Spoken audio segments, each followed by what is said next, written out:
আসসালামু আলাইকুম। আজকে বাইরে গেছিলাম, কাজে যায় নাই। 4 পিস কলা নিয়ে আসলাম। শুনে অবাক হয়ে যাবেন, এই 4 পিস কলা $2। $2 যদি বাংলাদেশে কনভার্ট করা হয় তাহলে দেখা যাবে প্রায় 190 টাকা। 190 টাকা দিয়ে এক হালি, মানে বাংলাদেশে আমরা হালি বলি, তো এই এক হালি কলা আমাদের 190 টাকা দিয়ে খাইতে হয়। তাও তো সাগর কলা। এটারে আপনার এলাকায় লম্বা কলা, এটারে কি বলে আমি জানি না। এটারে কিন্তু সাগর কলা বলে আমার বগুড়ায়। তো এই কলাটার দাম 190 টাকা। আরো নিয়েছি, এই দেখুন, এই যে আঙ্গুর, লাল আঙ্গুর। এই আঙ্গুর পাগল হয়ে যাবেন দাম শুনলে। $3। $3 বাংলাদেশে কনভার্ট করলে প্রায় 285 টাকা 90 টাকা। 285 টাকা 90 টাকা মানে আর কয়শো গ্রাম আছে? 500 গ্রাম লেখা আছে কিন্তু 500 গ্রাম নাই। তো এই 200 টাকা, 285 টাকা কিংবা 300 টাকা দিয়ে যদি এটা খাইতে হয়, তাহলে ভাবেন, তাহলে আমাদের মাসে, এক মাসে কত টাকা খরচা হয়। 4 পিস কাঁঠালের রোয়া। কাঁঠাল, কাঁঠাল চেনেন তো? আপনার এলাকায় কি বলে আমি জানি না, আমার বগুড়াতে ওটারে কাঁঠালই বলে। 4-5 পিস ছোট ছোট কাঁঠালের রোয়া নিয়েছে, কোষ যেটারে বলে।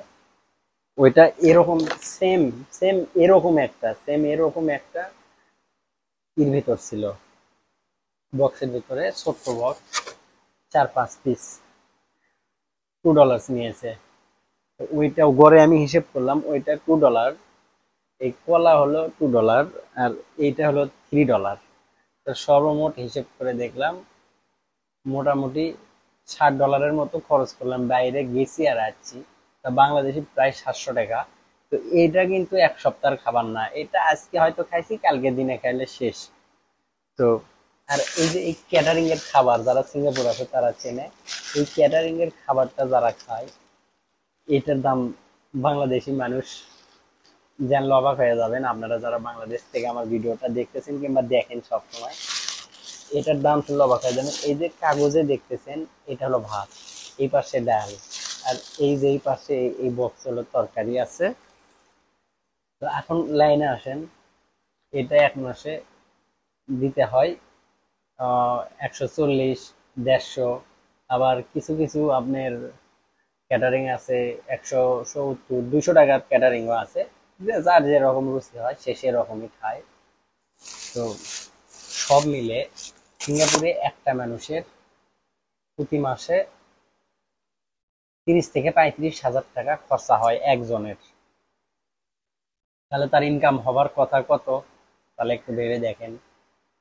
তবে এই বাজারে এখন যে সিঙ্গাপুরের পরিস্থিতি, যারা আসার জন্য অনেকেই ক্যাঁ ক্যাঁ ক্যাঁ ক্যাঁ করেন, তাদেরকে বলতেছি উদ্দেশ্য করে, এই বাজারে যে খরচা সেই তুলনায় ইনকাম নেই। তবে যারা পুরান, তারা কিন্তু ইনকাম ঠিকই করে। যেমন আমরা কম বেশি যেটাই করি, আল্লাহর রহমতে ফ্যামিলি চালানোর মতো দেখা যাবো। হ্যাঁ ভাই, আমি কি আসে ইনকাম করতে পারবেন? 2-2.5 বছর আগে এরকম অবস্থায় থাকতে হবে, 2-3 বছর, তারপরে ধীরে ধীরে না আপনিও আমাদের মতো হতে পারবেন। এই ধরেন আমি প্রায় 8 থেকে 9 বছর সিঙ্গাপুর রানিং চলতেছে। এত বছর আমার গুছে উঠতেই লাগছে। হয়তো আপনি বলবেন এতদিন লাগবে কেন, সবার ভাগ্যে তো আর এক থাকে না, না? তো আমার সময় লেগে গেছে। কারো হয়তো 1 বছরেও গুছে ওঠে, কেউ হয়তো 2 বছরে ওঠে, কেউ 5 বছরে উঠতে পারে না। আবার কারো জীবন সিঙ্গাপুর, মালয়েশিয়া, সৌদি আরব, কাতার চলে যাচ্ছে, সে গুছেই উঠতে পারে না। তো যে অবস্থানে আল্লাহ রেখেছে, অনেক ভালো রেখেছে আপনাদের দোয়ায়। তো এই হলো ব্যাপার। তো সবাই ভালো থাকবেন, সুস্থ থাকবেন। আমি শাহিন সরকার, সিঙ্গাপুর।